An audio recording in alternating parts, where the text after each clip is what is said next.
বিএনপির ভারপ্রাপ্ত চেয়ারম্যান তারেক রহমান বলেছেন, দেশবাসীর সম্মিলিত সমর্থনই আমাদের পরিবারের শক্তি ও প্রেরণার উৎস। মঙ্গলবার সকাল 10:30টার সময় তার ভেরিফাইড ফেসবুক পেজে তিনি এই বার্তা শেয়ার করেন।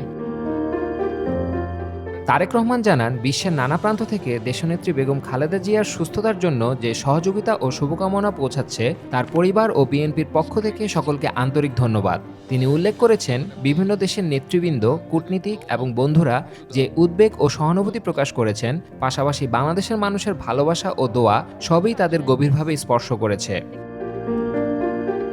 তিনি আরও বলেছেন, মমতাময়ী দেশনেত্রীর দ্রুত আরোগ্যর জন্য আমরা সবাই নিরন্তর দোয়া করছি।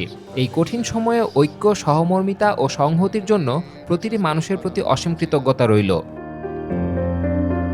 তারেক রহমানের এই বার্তা মূলত জনগণের সমর্থন ও প্রার্থনার গুরুত্বকে তুলে ধরেছে, যা জিয়া পরিবার এবং বিএনপির জন্য মানসিক শক্তি হিসেবে কাজ করছে।